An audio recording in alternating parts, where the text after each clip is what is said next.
Alright guys, so we have finally finished the braid on our whip, and we are ready to cut out the fall and tie that on. The whip's already been rolled, but we're going to roll it again the second time.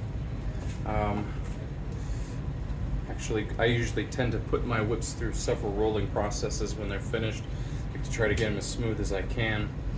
So yes, this is what we wound up with here. So as you can see, it's got a really nice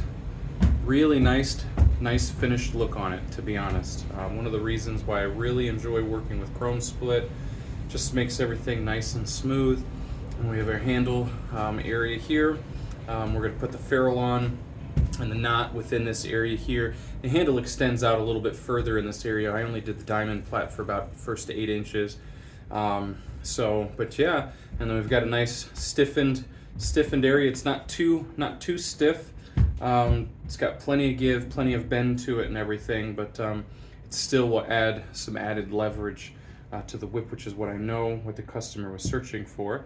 So yeah, so we're gonna get to cutting out the fall, and then once with this whip, because the whip is black, I'm actually going to dye the fall black. Yep, that's something that you can definitely do. Even with alum tan, it's not too difficult to do. So we're gonna cut this fall out, and I'll show you guys how I do that here. Adjust my camera a little bit. Show you guys how I like to cut my falls out. I have a pretty simplified process for doing it. For the most part, nothing spectacular. This is a tool that I like to use, not a tool that you have to have in order to make it happen. It's a basic like linoleum floor cutting tool you can buy from Menards or something like that. I sharpened the blade. The sharpest area that I try to keep is this area here, because it just makes for a pulling action to cut my falls rather than anything else. And at the end of the day, I'm not cutting entirely straight through as much as I am cutting a big gouge into it, and then going from there. So with this fall, we're gonna keep it relatively thicker at the tip, even though the tip of the whip is actually not that thick. Because the tip of the whip being thinner, what I'm actually going to do is I'm actually going to just split this fall.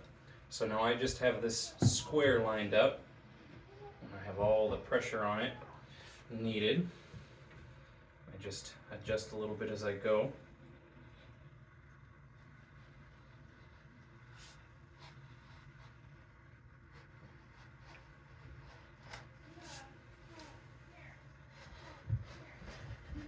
We're also probably not going to run this fall the entire length of where it currently is either. So we might cut some of it down a hair. Depends on how that goes. So now I'm going to move you guys right here on the table. So once I get it cut and gouged in real well, and you'll see what I mean here in a second. So you can see it's gouged in quite well all the way through. If I bend outward, you can see that it opens up pretty well.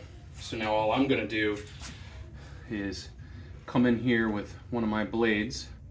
For this particular part, I'm using one of my scalpel blades. I'm just going to cut along that gouge, lightly pulling outward away from the hide. Now this fall material, for those of you guys who are unaware what it is, this fall material is known as alum tan latigo.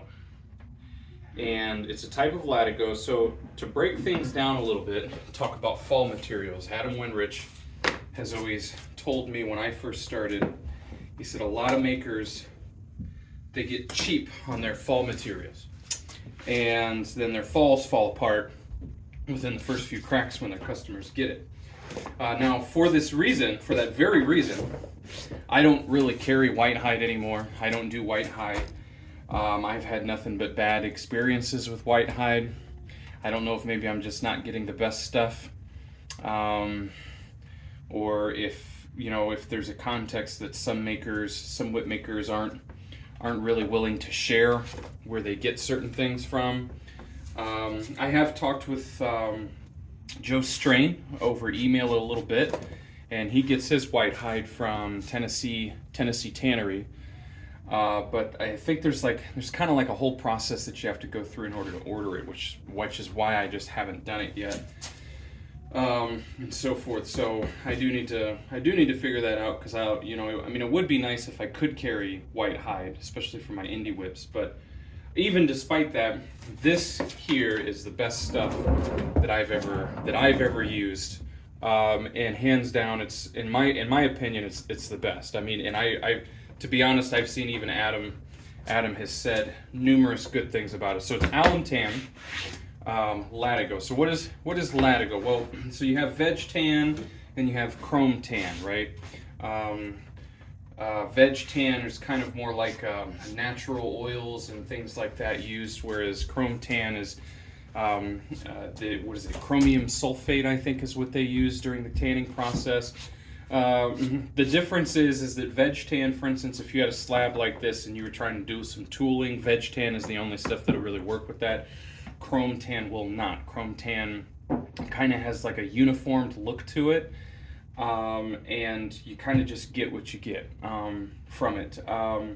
There's a lot more specifics, but I am trying to keep the video short a little bit, because, you know, all of our videos have run pretty long. So, but with that being said, latigo is when the hide goes through both processes. So it'll go through the veg tanning process, and then it'll go back through the tanning process and go through the chrome tanning process. Alum tan is when, I think, aluminum sulfate, and I could be corrected on that if I'm wrong, is when it's been tanned with aluminum sulfate.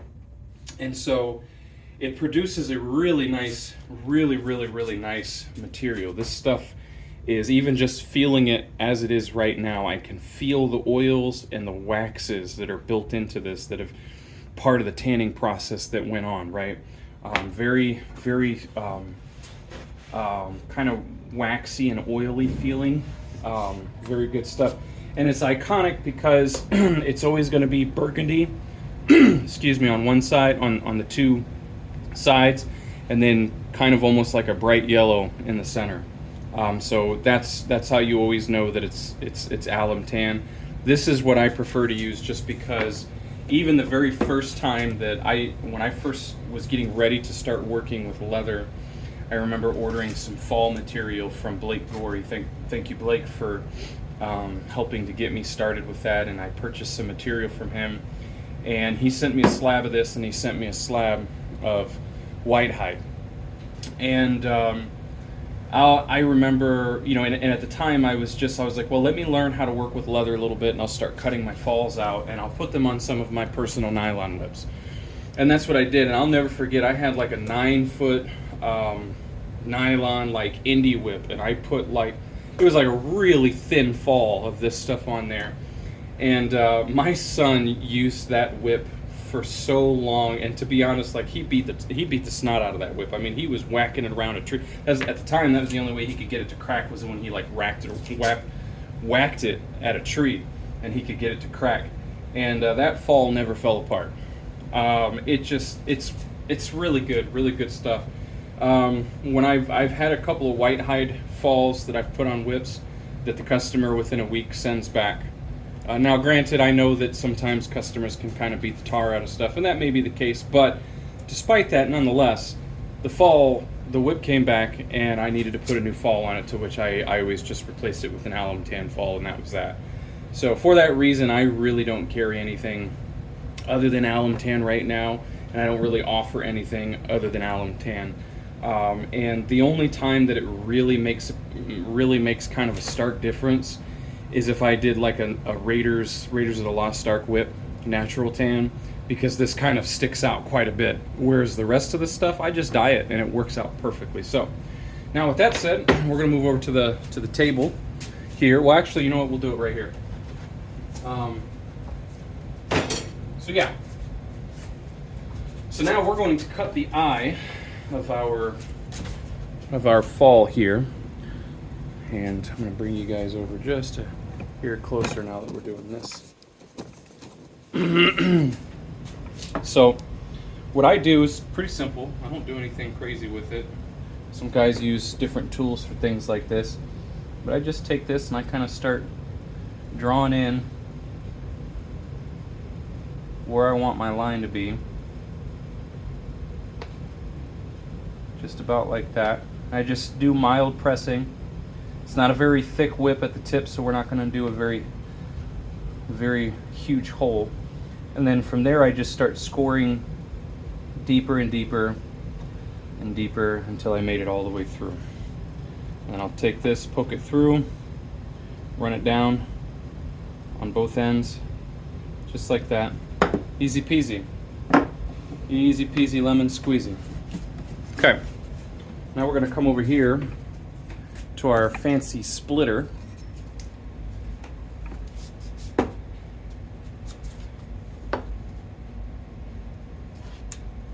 Almost just cut myself right there, pulling some of this off of that. We're going to widen, we're going to open this up quite a bit. And this is kind of going to be like a step down process here.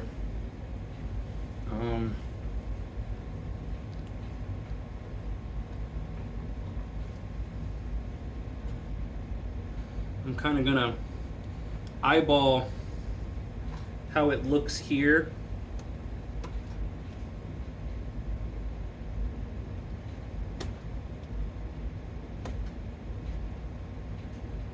We'll start with that.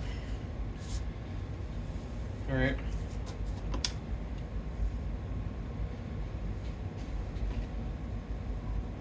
We'll start with the last half. Now we're only taking the flesh side off. So it's going to remove one side of that burgundy.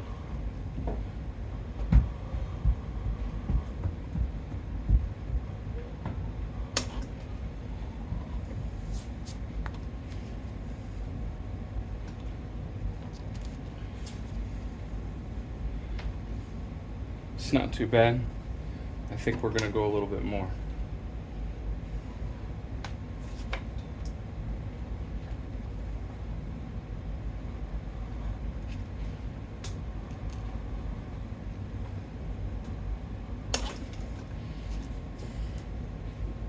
Yeah. Well, you know what? Here's what we'll do.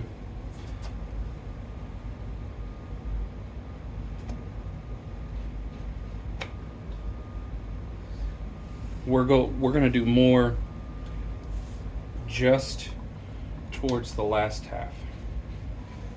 And we only went down a hair just towards the last half. Just shaving some of that off. That's pretty good. Yeah. All right. So you guys can see here. So this is what we starting out with, right? And as we go down, it's going to taper. It's going to taper. I sure wish this would just, yeah, there you go. Camera would just take it. And it just tapers down just a hair. Yep. Pretty much just like that. All right. So the next step is, we're going to come over here and we're going to get into the beveling stage. So I actually picked this little trick up from Blake Gorey, the man, myth, and legend himself. And one of the easiest ways to get a really nice uniform bevel is to use one of these little Tandy bevelers. Super simple, super easy to keep sharp, so forth. And yeah, so you basically just take it like this and cut the one corner off. This is the number 2, and I just follow that along all the way through.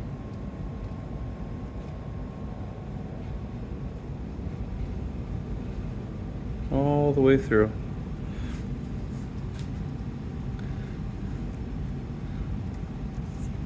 Now I'll say you got to make sure you get this real sharp, this tool, because when I first ordered mine from the shop, from Tandy Leather, I bought this thing and then ceased using it because as far as I could tell it was junk until I really learned how to sharpen it. And then I was like, oh, this is so nice. And it gets you a nice uniform bevel. No gouges, no anything. Because essentially it's cutting off all that needs to be cut off, which is just the corner. We just want smooth edges. That's all we want. Just want smooth edges.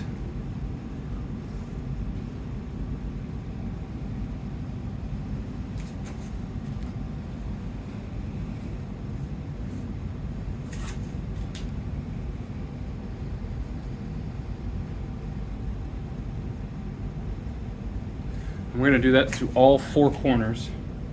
So now we're going to flip it. We're going to do the same thing. Same thing to this corner.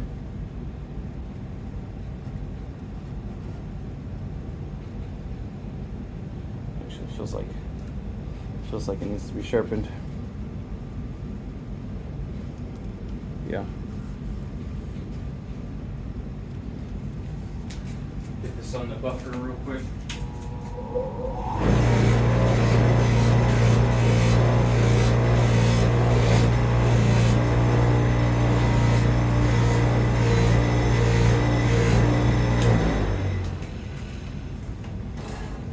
Try that again.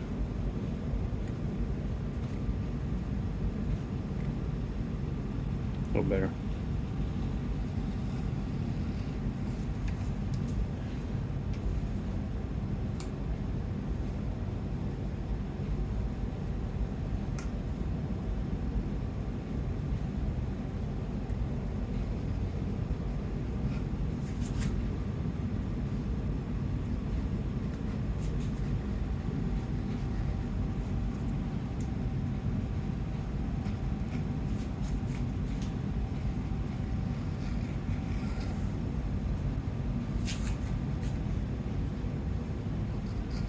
All right, that is it.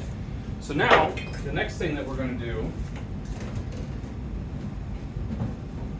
is we are going to dye the fall.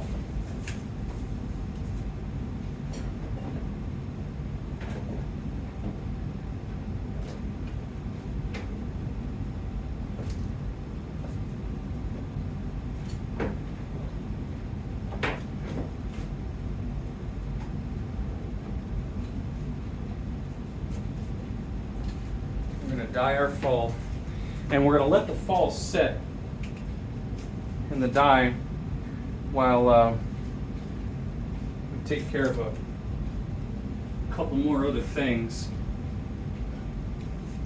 that we need to take care of on this whip. We're going to add some real heavy coats on this. Because we don't want it to just automatically start bleeding. Actually, I need to go trim that real quick. But we'll finish this pass here. We're gonna let the dye sit in there real good and dry real well before we come back and do our burnishing process.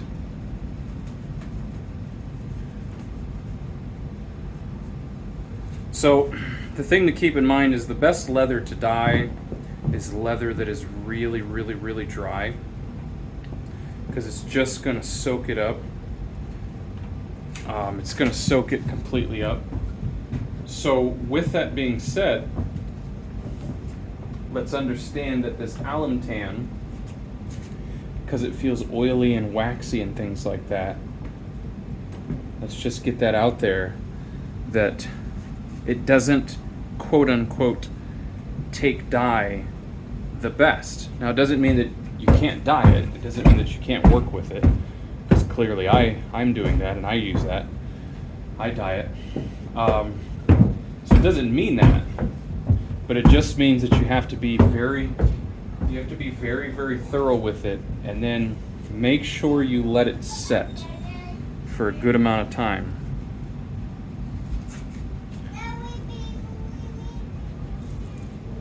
So while we go take care of the preparatory work on the rest of the stuff that we need to do with the whip, this will be sitting now. We're gonna come take care of these corners real quick. Excuse me as I move you guys.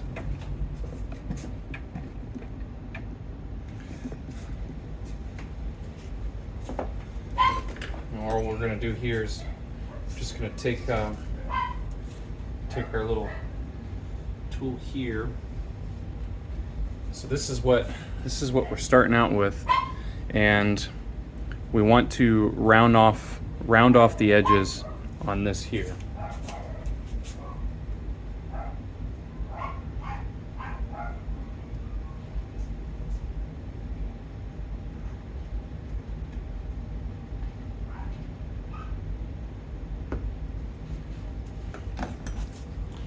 And that's what we wound up with here. So we kind of basically cut the angles off, and then when we put this on and we tie the hitches down and we pull this all tight and everything, we'll actually just take a little hammer and tap that down, and that'll round out real well. So, all right, so from this, I'm gonna cut the video here. The fall is done. I'm gonna touch these spots up, these little spots here that became exposed. I'm gonna touch these up with dye.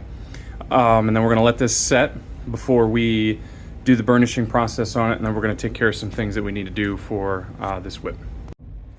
Alrighty, so here's the next thing that we gotta do here. Gotta go into my handy dandy toolbox where I keep my ferrules. These are our knot strands. They need to be trimmed. I haven't trimmed them yet, but we also don't need to do that on camera. You guys have seen me trim enough strands, so that's not an issue at all. What we want to do is we want to test and see where we're at with the placement of this ferrule. Remember, the customer wanted a ferrule for their whip, so we want to honor that and give that to them. These ferrules are really nice.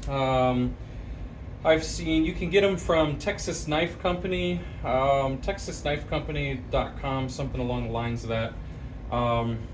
Is a great one. They have multiple sizes on theirs that can accommodate a lot of different, like you can get them where they're like 22 millimeters, you can get them where they're 19 millimeters, 25 millimeters, and so forth. So this particular ferrule is a 25 millimeter ferrule. Okay, yeah, we might actually go from we're gonna go from the bottom on this, because it looks like we're just at that 25 millimeter mark, right at the thong there. So let's do this first. Lay that down there. We're gonna cut off our tag here.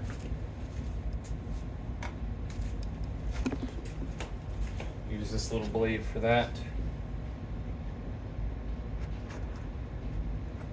See where we are.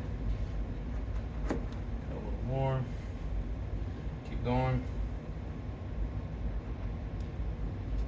Looks like we hit our rod there.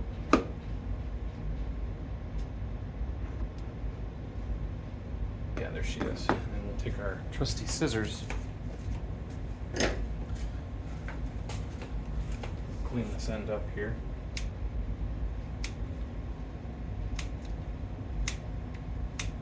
Kind of give a little bit of a bevel in essence.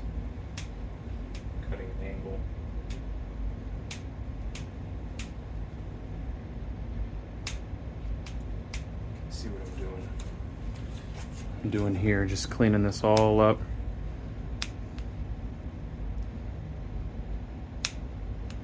And then we'll take our hammer here, just give a little bit of a tap to it. Just make sure it's nice and even and flush and pretty and rounded and different things like that. Okay, that's about it. All right, so yeah, we're gonna slide this in on this side. Okay. Muscle it up a little bit.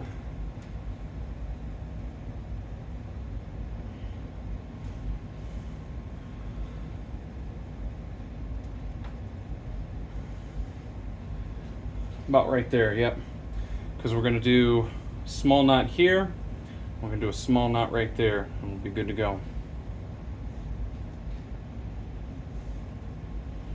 Let's see if we can get that down just a little bit more.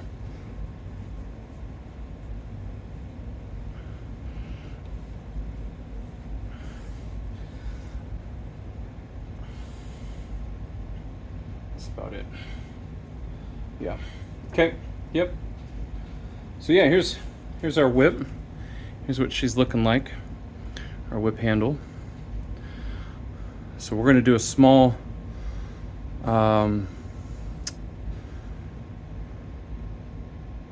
probably do I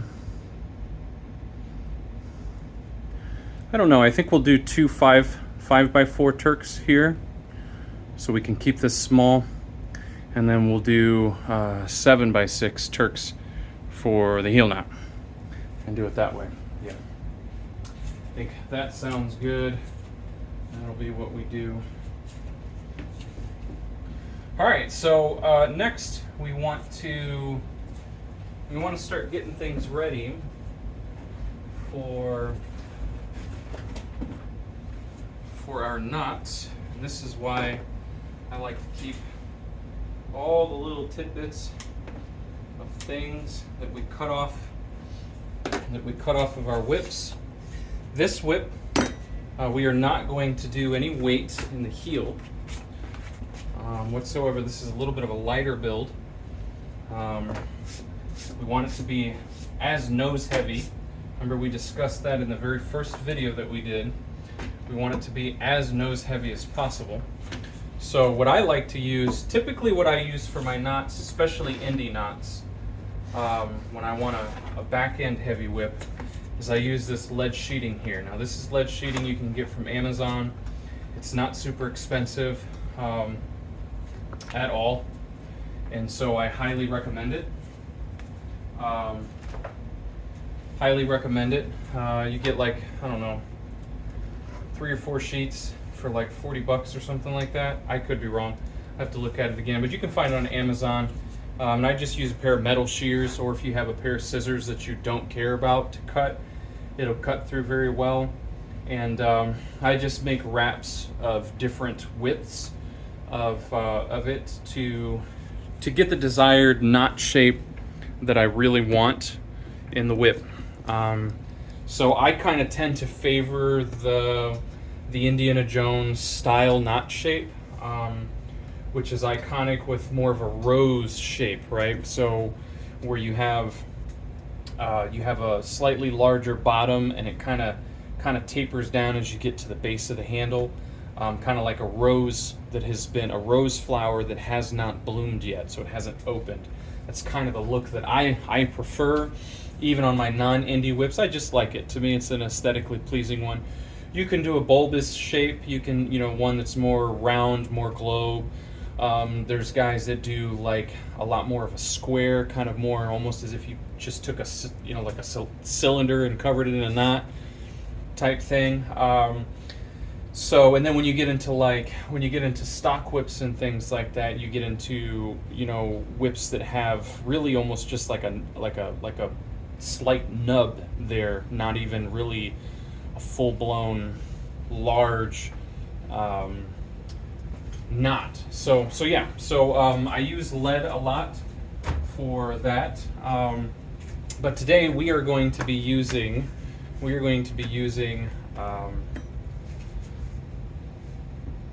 And we're going to be using this leather. Now this is just a piece of a leg of kangaroo that was cut off from a hide that I prepped for cutting lace. And that's that. So all we did here is we just squared it off. Let me see here, all my rulers and things are upstairs. So, no, that's cool. We can use this right here. So what we're gonna do, what I'm gonna do, the way that I like to do it is I'm gonna do three passes or 3 layers of strips that are cut at 1 1/4 inch, and then I'm going to do 3 layers that are cut at 3/4 of an inch, right? So yeah, the first thing that I'm going to do here is come here and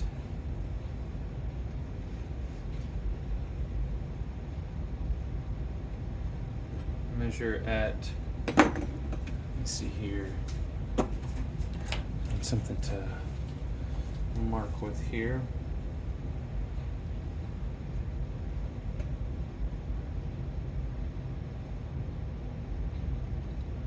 So we're going to do 1 1/4.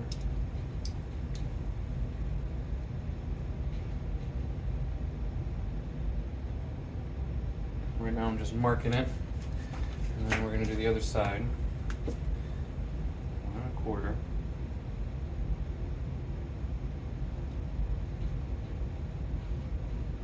Same thing, just marking it. Take this because it's a straight edge.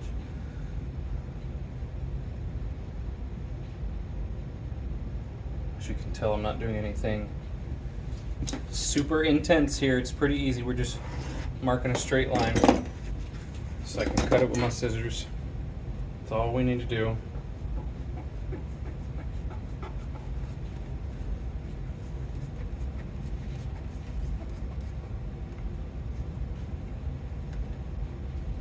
And it doesn't matter that we're using different color leather. That doesn't matter at all. We're going to use black for the end cap, and that's what's important. Okay. So we're going to take this .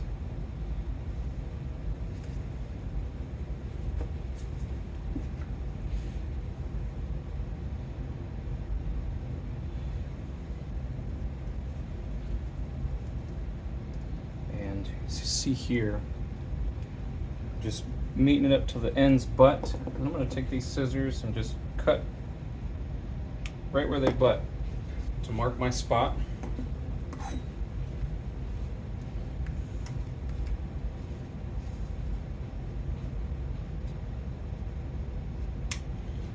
So there's our first wrap. Now butt it up, make sure it matches up well. Again, it's okay if there's a mild gap. We just don't want any overlap because we don't want to create any lumps. It feels good right there. I need to find my twine. There she is.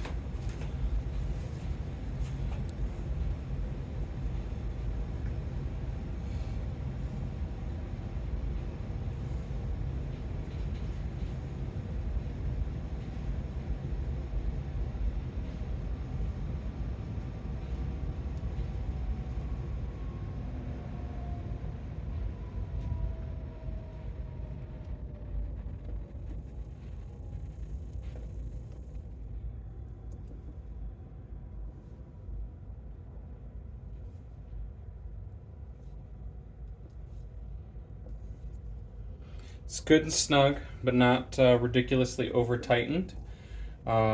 We are going to use my stapler and drive some small nails into it. So there's wrap number 1. And we're going to take the same piece that we'd already cut out, and we'll do wrap number 2. And we'll start with that and take a look at it. Sometimes, because this hide actually looks a little thicker,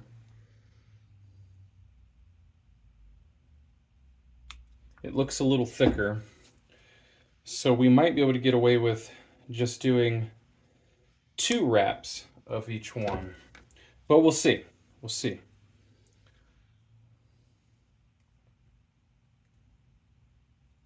That's good. Butt it up well. Same thing. Do a light tying on this.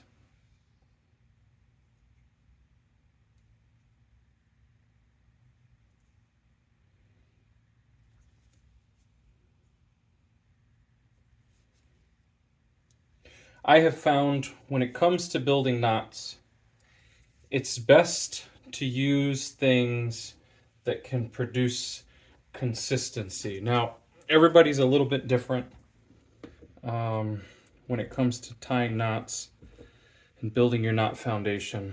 But for me, one of the things that I struggled with a lot when I first started tying knots was, gosh, I would have some whips where the knots were perfect and some whips where they were just atrocious and I couldn't figure it out. Now, granted, this was also when I first started in nylon, right?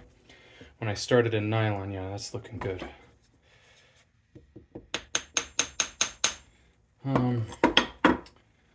Wonder.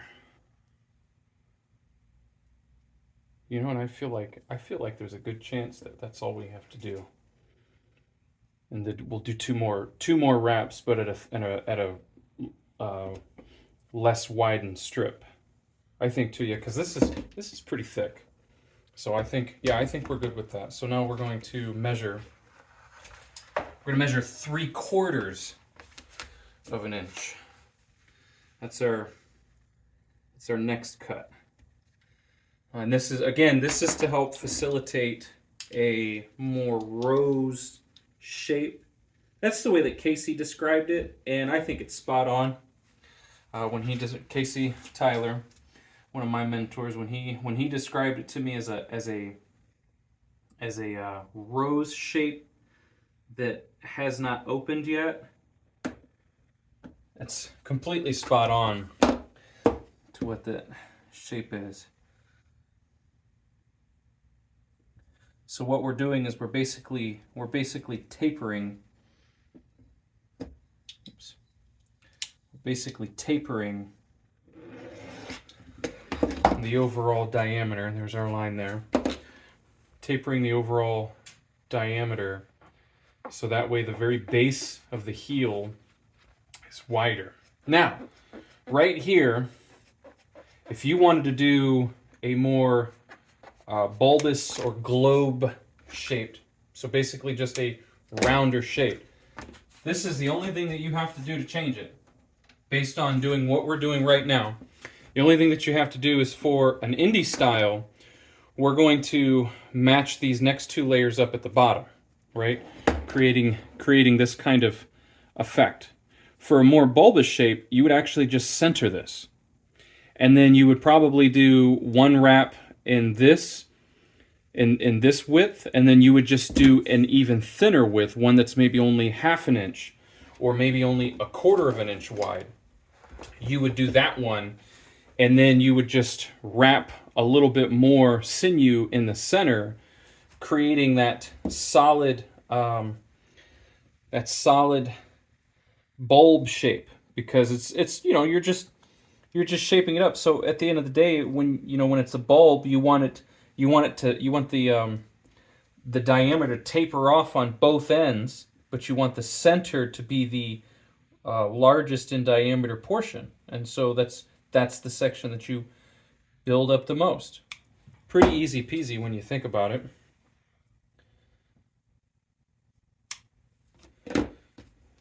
This, we may do a 3rd wrap on this one.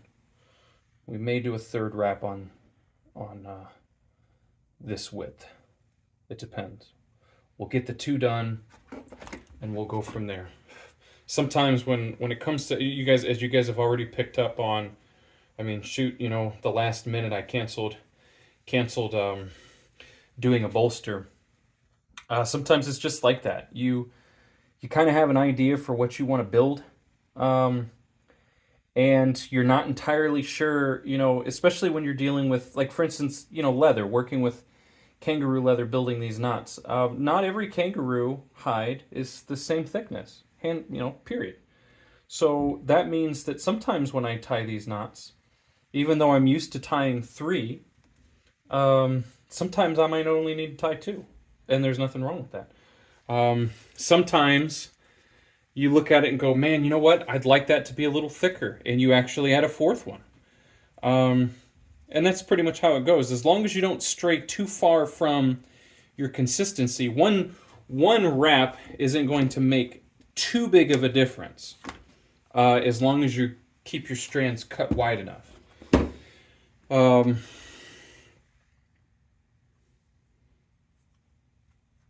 But outside of that, now you're getting into the arena where, well, maybe you might have to cut wider strands. Now with nylon, you can't really do that. That was the thing that forced me into the context of consistency. That was what forced me into that was working with nylon, because nylon you don't have the pleasure. We got a little bit of an overlap there, so we're going to take just a pinch off. With nylon, you don't have the ability to cut your strands in different widths. Like, you get what you get, which is 4 millimeters. And so, to be honest, 4 millimeters is pretty thin when it comes to width, especially when you consider the fact that, like, on my indie whips, I've used anywhere from 5.5 to 6 millimeter. Recently 6 millimeter wide lace on my knots, and that's because that's something that Bernardo was working with me with, helping to make my knots look a little bit more rugged the way that David did his knots. And so he encouraged me to use wider lace. So when you think about that, like, that's 2 millimeter difference. And so when you think about, like, building up the size of your foundation, right? If you build up the size of your foundation designed for 6 millimeter strands, like say a 3-pass 5x4 Turk's knot, then if you were to turn around and do do the exact same knot, exact same shape, exact same dimensions, except using 4 millimeter strands, you're going to have gaps. So that was kind of the thing with nylon that really kicked me into the arena of making sure that I get my knots consistent in nylon. And then when I came to leather, I actually just made things a little bit bigger, and that's all it comes down to. The differences in nylon is the widths of these knots and the amount of wraps that I do. I only do two wraps of each width, and my width, so it's actually 1 inch for the larger one, and then 1/2 inch for the smaller one. Helps keep the knot a little bit smaller and allows me to still maintain the same shape and overall look. So there's our first knot there, built up. I think that's good. I'm not going to be too much more crazy about that. This isn't an indie whip. It's going to have an indie shape knot, meaning it's going to be kind of a rose shape, but it doesn't need to be massive. It doesn't need to be a huge knot, because this is a slimmer profile whip. It's not a thin whip. As you can see here, this is 25 millimeters, which is where any indie whip pretty much starts at. 25 millimeters here. I can't really even push this ferrule down any further in that direction. So that's good there. So next we're going to do foundations for these 2 areas here, and for these ones we're actually just going to do pretty thin. We're going to do about, what did I say? Let's see, 1/4 inch.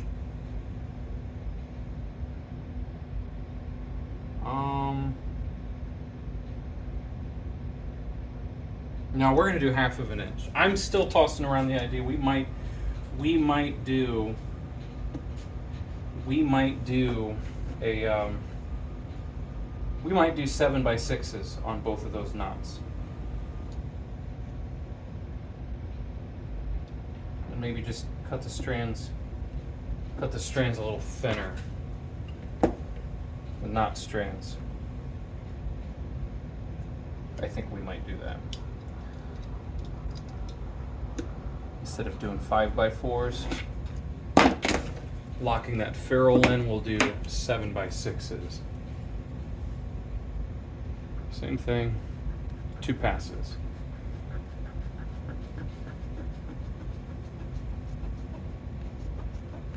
I still have a lot of work to do on my knots. The knots that I do, I can do good.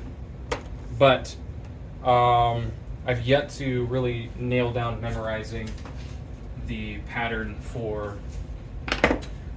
a pineapple knot, which isn't hard. I can do them, but it's not memorized. A lot of times I have to go back and refigure out. And it's honestly just because I haven't done enough of them. I've only done a few of them.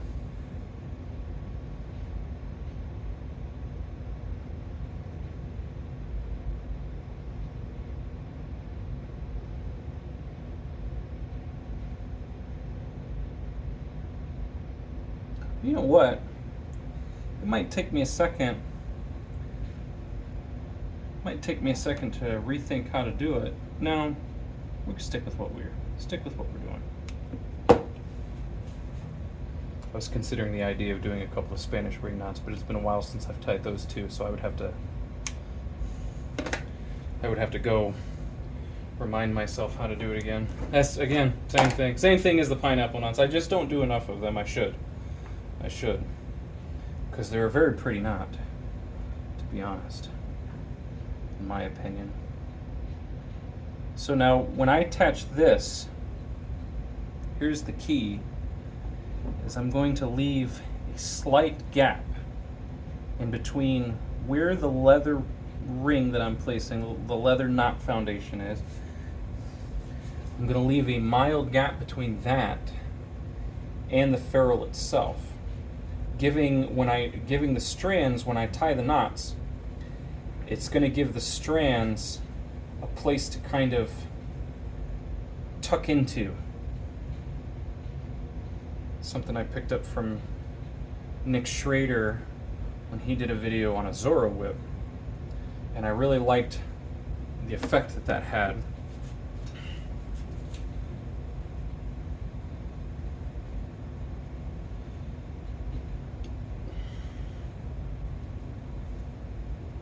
Now, I was actually talking with a customer on this whip earlier today. I was going to surprise him, and I was going to do a concho on the butt end of the whip. And he said he didn't want one, so I'm glad I actually said something to him. I hate to send somebody something, even if you think you're doing a nice surprise for them. Sometimes it's just not what they want. That's man, that is the key. That's the secret. The secret to this craft. Everybody's different when it comes to what they want, so don't assume that everybody wants the same thing. Don't get in a rut thinking that there's only one way to do this craft, or your way is the only way. Just don't. Set yourself up for failure if you do that. Is this the side?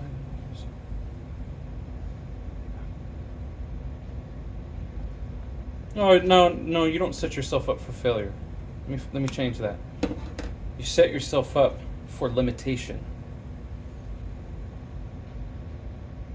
Set yourself up for limitation. Everybody's a little different. Nobody really orders the same thing.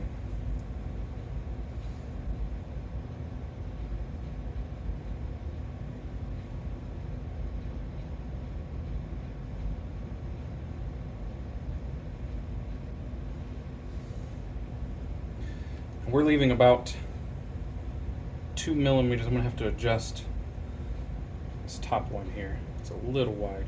We're leaving about 1 millimeter to 2 millimeters of a gap in between this foundation that we've added and the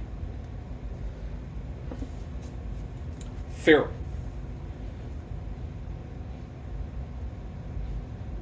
And we're going to tack all these down.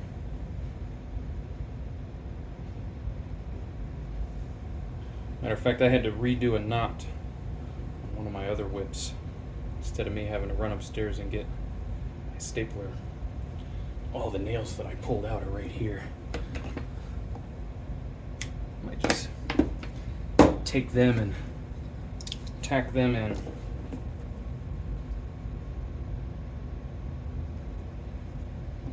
Just like that there. Can you see that? Can, yes.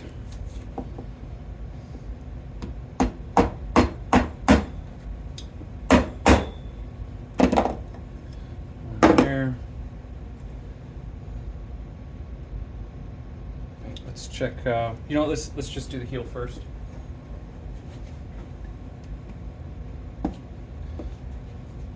We'll do 4 on the heel. North, south, east, west, that kind of thing. Doesn't take much. You don't have to add a billion. I usually add more in my indie whips, but that's just because of the process of after you build a knot and you hammer that and you get those fixed in there real well, then you have to come back and do your wrist loop, and you want to make sure that that's attached in there well, so you drive a couple of nails for that as well.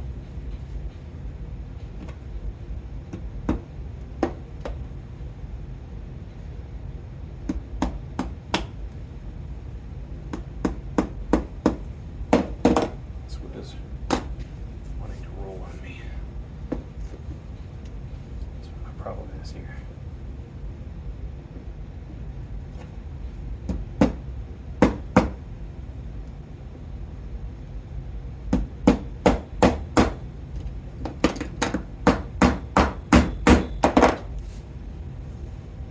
And that's based solely to make sure when this is all done, it doesn't move, to which it doesn't.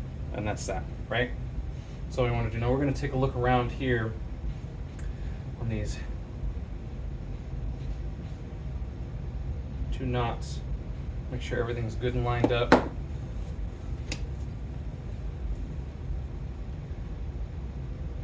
And I think we're just going to drive, we really only need to drive 1. We're going to do it on the back solid side. We don't need to do anything spectacular with this, just to make sure it's not going to go anywhere. That's it.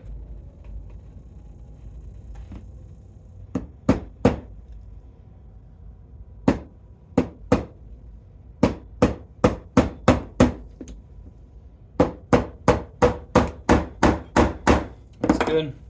Just don't want the knot to slide. So we're getting rid of any possibility. We want to make sure that that knot stays in place.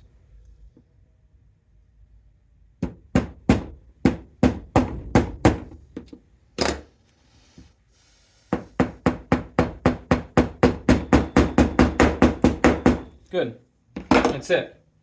Those knots will not go anywhere. All right. This is the direction of our coil. All right, so this is what we have finished right now. So now I'm going to go off camera, cut these strands, and get ready for us to tie this on.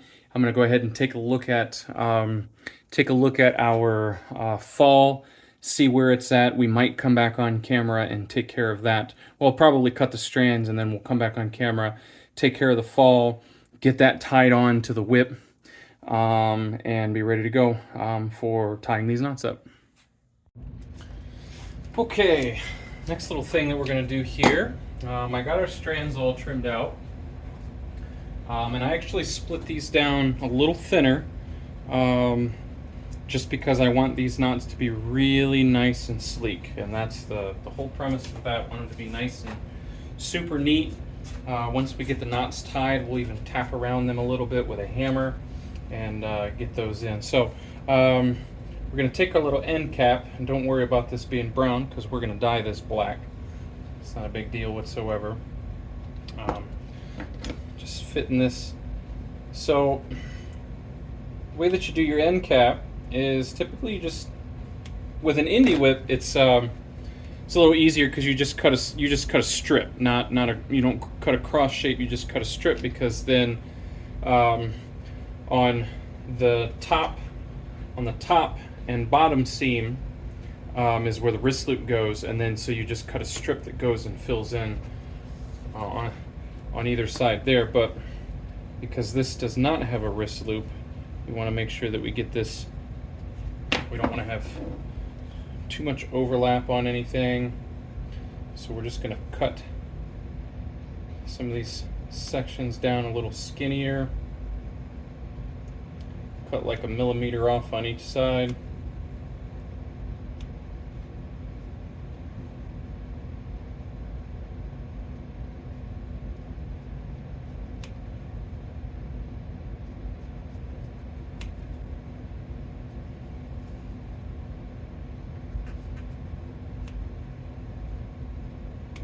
Let's give that a shot. That's pretty good. Now, cut this one down here.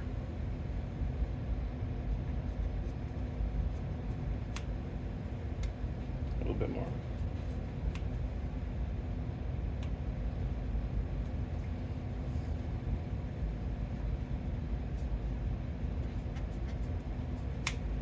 Now let's try.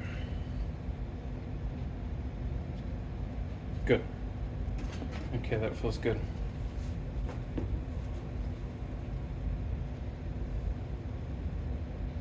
Alright, so now we're just going to take a thread here.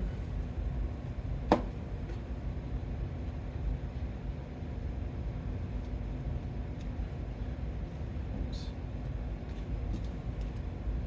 A little bit more on this one.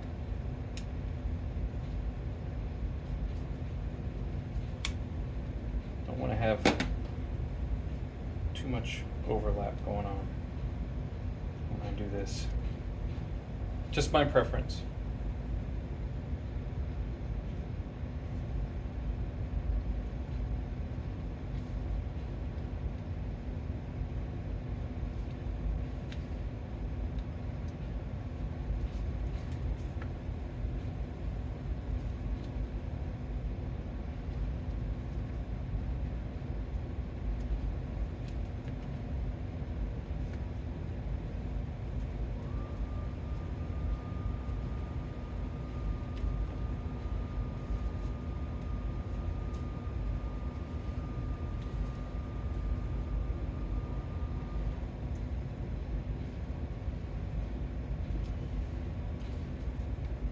Okay, tie this off.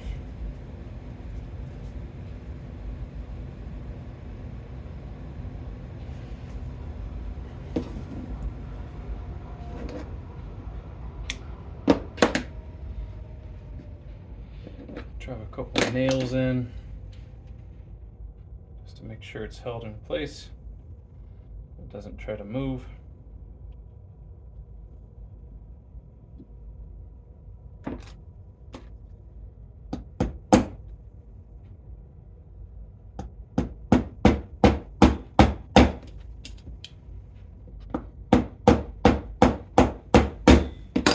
One, and we'll do one more for good luck, for good measure.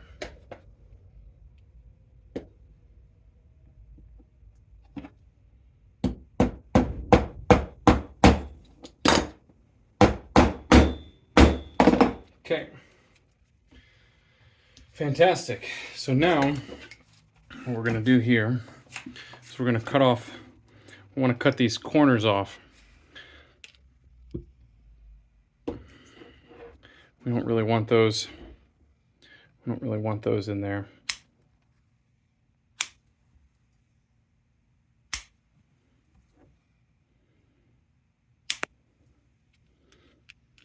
Easy peasy.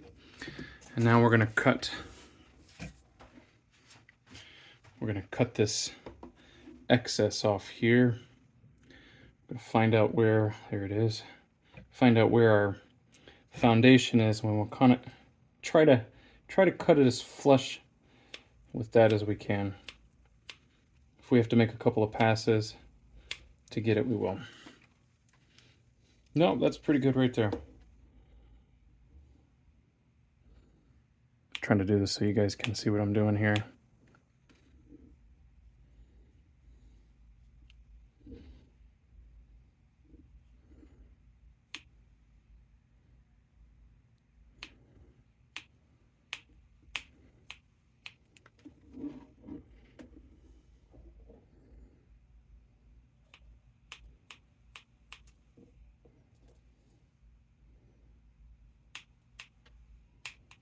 That's it. Solid. And then I'm going to take a wrap of hockey tape. The reason why I do this, two reasons. One, it'll hold the sinew in place. I find sometimes you can, when you're tying knots,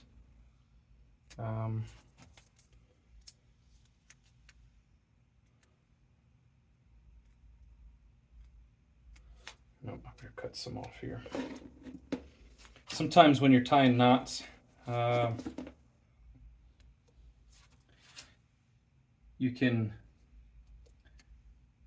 get under the sinew, and that can be a little bit of a pain in the butt, to be honest, when you get looped under the sinew.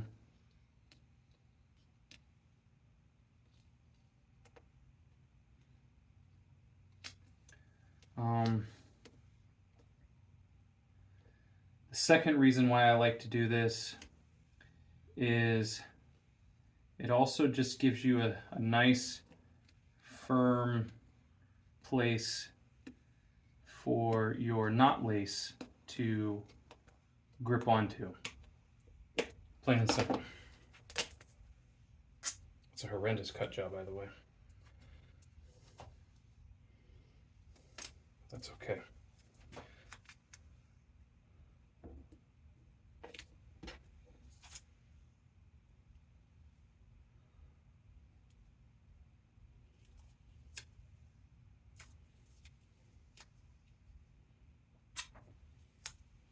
Boom. Just like that. We'll take and tap things around a little bit with this hammer. Get our good shape. And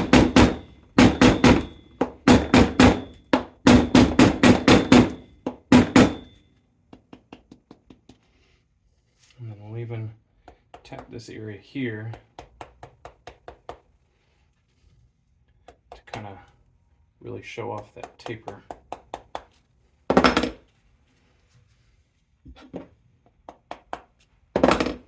That's good. That's good. And that is our finished knot foundation there. All set and good to go. That's ready to receive the knot. All right, so now we're going to come over here and get you guys set up for the burnishing here. I went ahead and soaked it down a little bit, the lace, or I'm sorry, our fall. And we're going to soak it down a little bit more.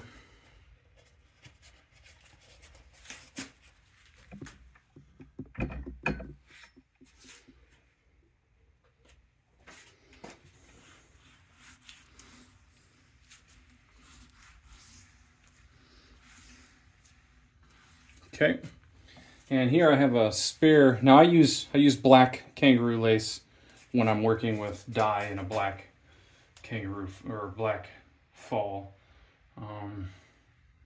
You don't want to use black kangaroo lace when you're working on like a white hide fall or anything like that, because then you're gonna wind up with a gray a gray fall.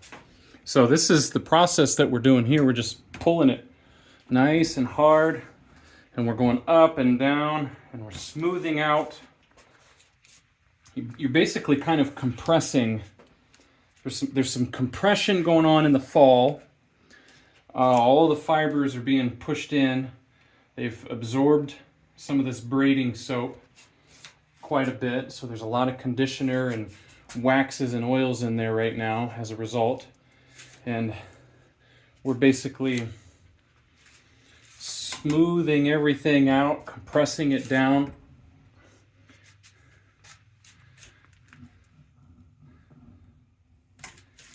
Making it nice and smooth, nice and smooth. Now we'll flip it and we'll do the same thing. So you can see here the soap in my hand is turned gray from the dye.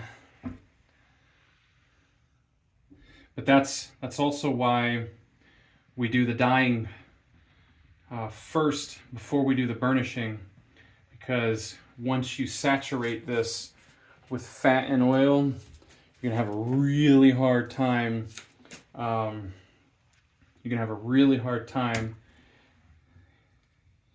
Getting it to absorb the dye well.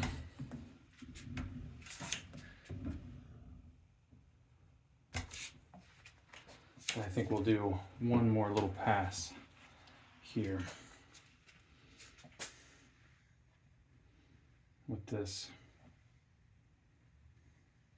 You can also wet your falls down if you're really looking to mush things down quite a bit. Matter of fact, when you're working with white hide, it's almost a necessity to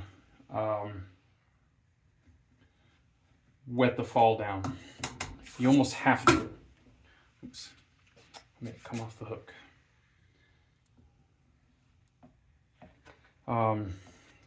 It's almost a necessity to have to wet it down a little bit.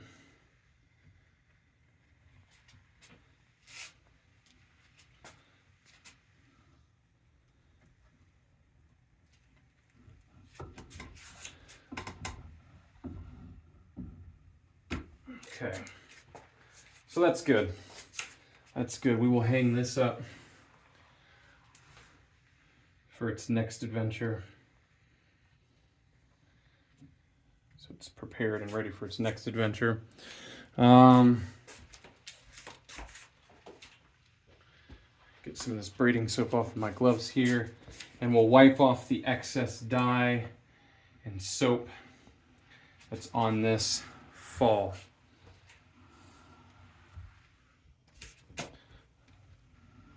Do that a couple of times. One thing that should be noted when you make your falls, the weight of your fall when you first get done with it is going to be different than the weight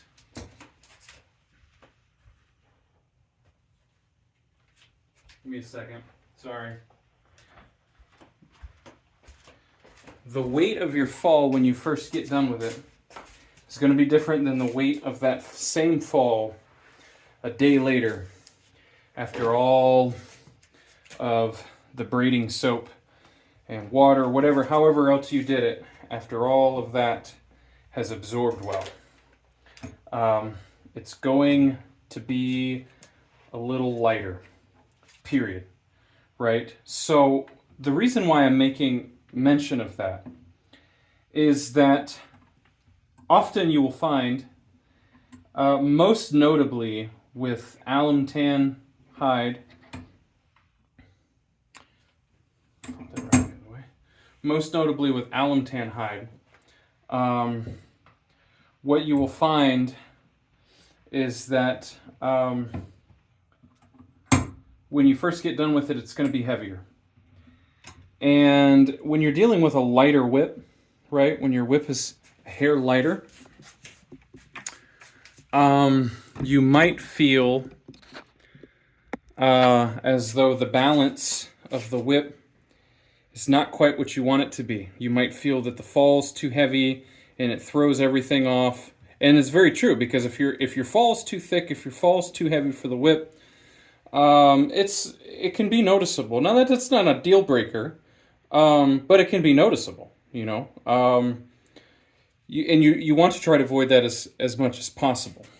Um, you can trim your falls even after. Some people I've heard call it, what do they call it? They've called it like tuning your whip, right? So when you after you get your fall on and you tweak with it a little bit, right?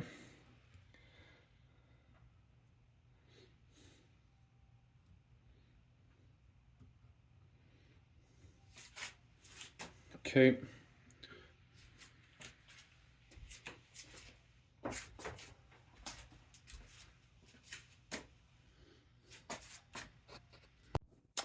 Yeah, so when you're dealing with a fall, like I said, there's some guys I've heard use the term tuning a fall, where it explains the concept of after you get the fall on, trimming it and reshaping it a little bit can be something that you do to get it so that you want your fall to serve its purpose the way that it's supposed to serve its purpose, right? Which it's supposed to be an extension.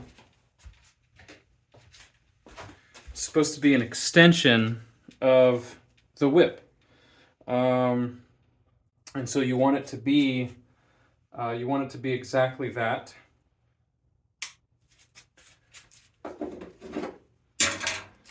And if there's too much weight, too much length, it's too thick, taper's not quite right, or something, all types of things like that can actually drastically affect the performance of your whip, both positively and negatively, right? For instance, you might find that a whip that is a little too heavy at the tip, you might find that whip serves better having a fall that is thicker, that's mildly thicker, and mildly heavier, and tapers down to a finer point. And that'll help rid the whip of what we call recoil. Some people call it rip back, some people call it buck, when the whip bucks back at you, which essentially is just the understanding that the energy created to get the whip to crack, that energy that was created did not, once the whip finished its crack, there was still a good portion of that energy still left over in the whip. It wasn't expelled during the cracking. So as a result, the whip will transfer that energy back to you up your arm, and it will feel like the whip has like a recoil to it. So it's pretty interesting thing when you really think about it. So customer wants something a little different on this whip. He wants a Terry Jacka style fall hitch, which Terry Jacka has about 13. I'll have to check on that. He has about 13 hitches in his fall hitch. So it's an elongated hitch. And we're going to do the same thing, but the other thing that Terry's known for is he's known for hiding that last strand. He hides it. So what we're doing right now is we're actually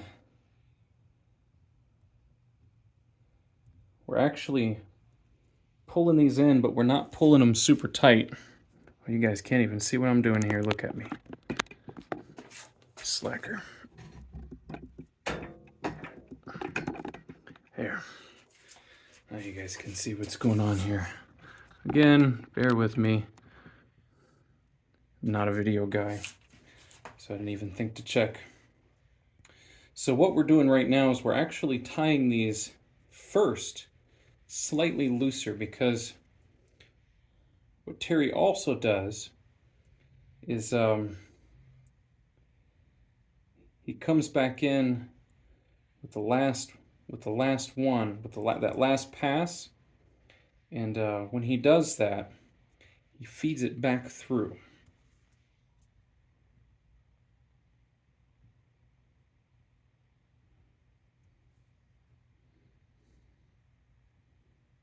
Okay, so we've got our 6.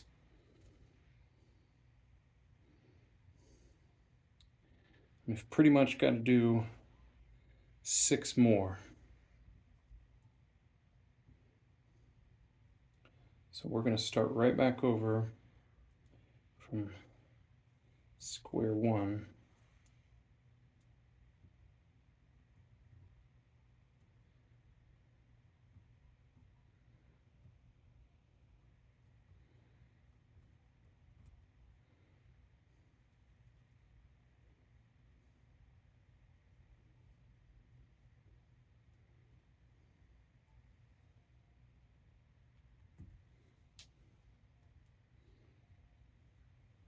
Something's not sitting right with that one. Hang on a second.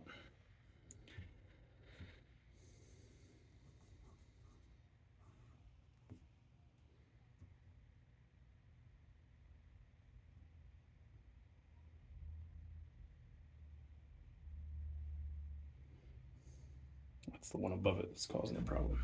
That's why. That's why.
Remember, the main reason why we're not pulling these as tight just yet is because we're going to have to take that last one, and that last one will double loop it and then send it back through all of them. So we're really only going to take this to 11. Let's see, 1, 2, 3, 4, 5, 6, 7, 8, 9. 2 more.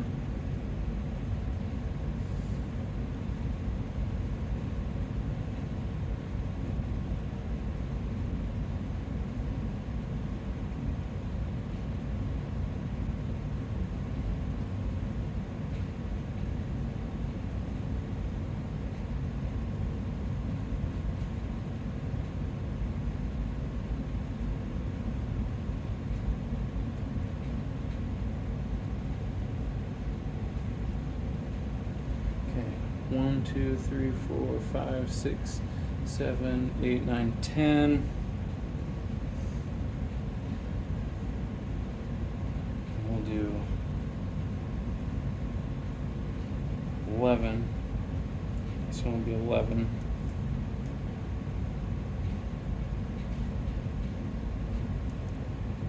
Okay, here's 11. We're all squared. Okay, I'm gonna pause this real quick and come back. I gotta go grab my needles. Alrighty, went and got my needles.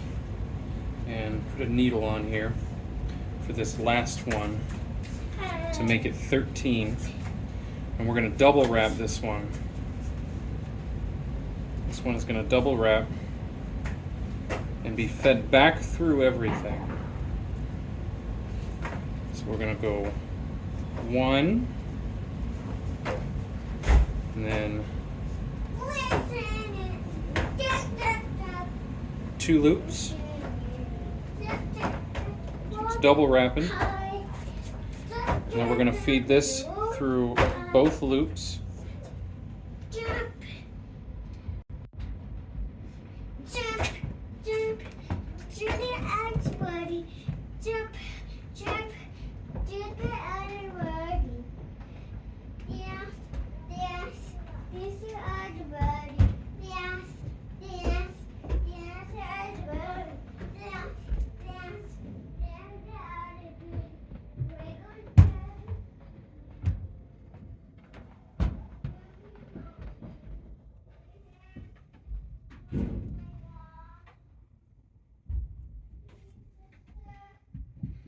Just make sure it's nice and clean here.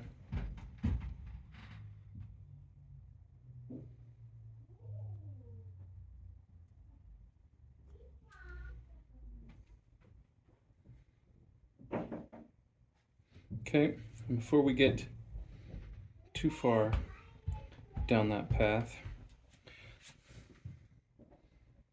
we're going to take this, we're going to feed it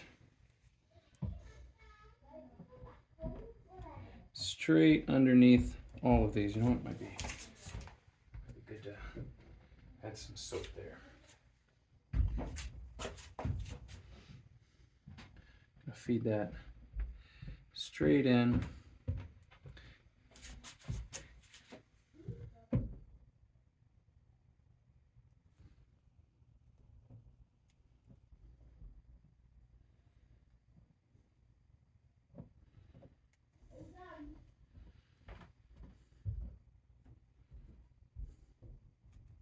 Actually going to take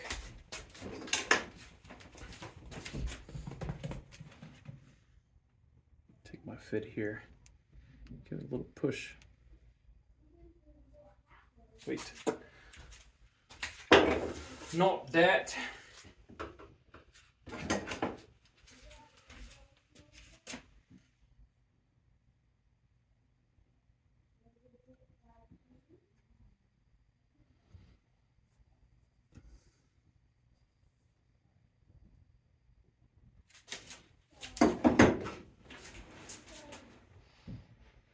Open this up a little bit. Take some finessing to get it through there, which that's okay.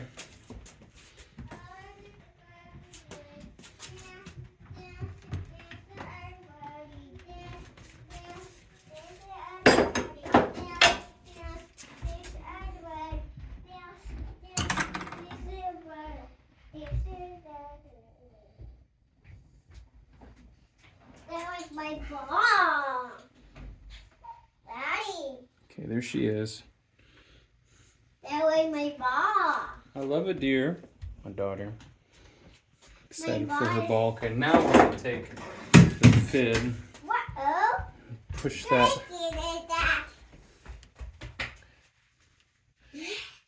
push that through. Almost there. And let me see. No, Benny. Go upstairs, baby. Where's my ball? Get your ball. Okay. Got it.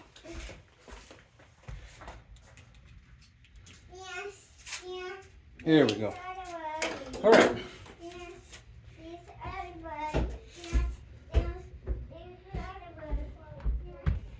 So now we're going to pull this through.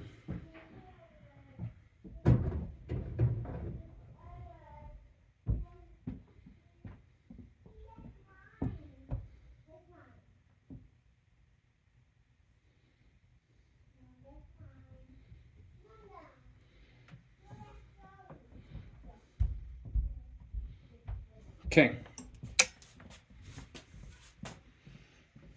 Okay, so now we've officially done that. Make sure this is centered. Now we're going to add a little bit of grease here on the fall itself. And because the fall itself tapers, what you're going to find is that it's going to do a good majority of the tightening. A lot of those a lot of those hitches that we tied, it's going to do a good majority of the tightening on that. Our job right now is to just make sure that as we pull this fall, that it does not twist.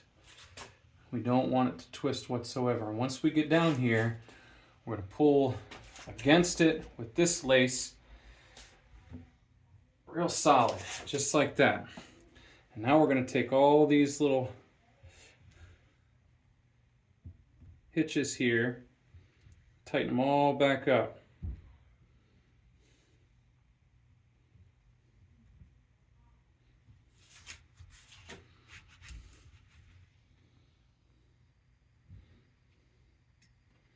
Solid.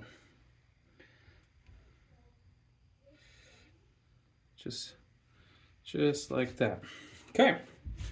And we'll take our trusty scissors.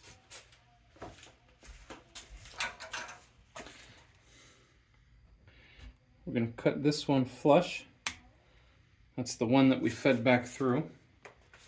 And we're going to take these other ones.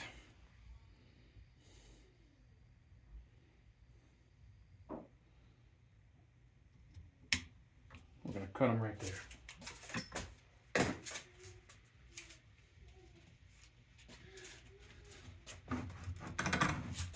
And that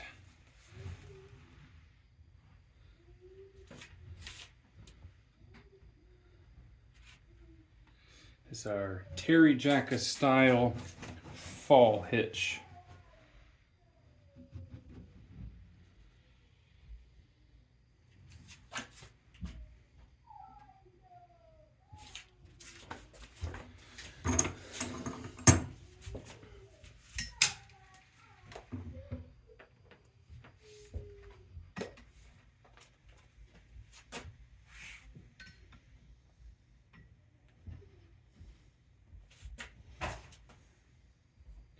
And that's it. That is finished. So now, the last thing that we have to do is I'm going to touch this up on some dye real quick. I'm not going to do that on camera. It doesn't need to be done on camera. You guys know what that's like. Touch this up on some dye so it's good and black. And then the last thing that we... All right, guys, here we are. We are at the final little clip of this video series of how to build a 9-foot Terry Jacka style bullwhip.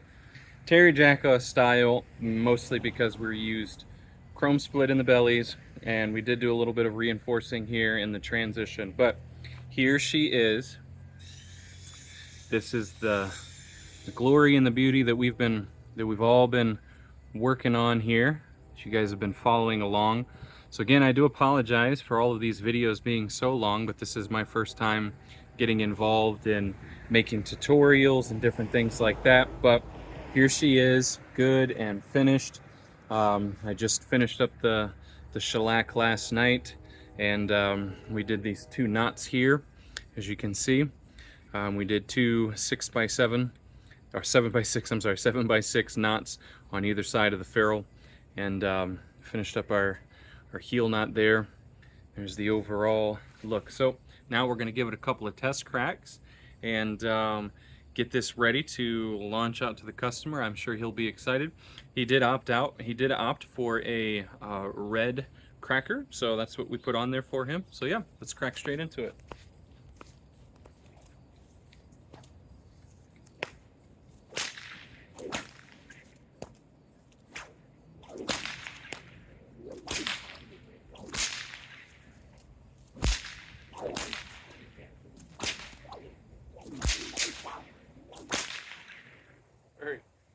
Very nice whip. A little bit lighter than what I'm used to, but that's okay. So yeah, this is it. A wonderful, wonderful little piece. She cracks well, and I'm sure as she gets broken in, she'll crack even better. So yeah, thank you guys so much for tuning in, watching the videos. Like I said, I'm going to continue to do a little bit more, but I think from here on out, I'm just going to focus on different parts of the construction that goes into bullwhip making of different styles of whips, so that way I can go a little bit more in depth and not have to do such long-winded videos that incorporate so much information and everything. So yeah, again, I thank you guys, and this is Rich from Maloroy Whip Company with how to build a 9-foot Terry Jacka style bullwhip. Hope you guys enjoyed it.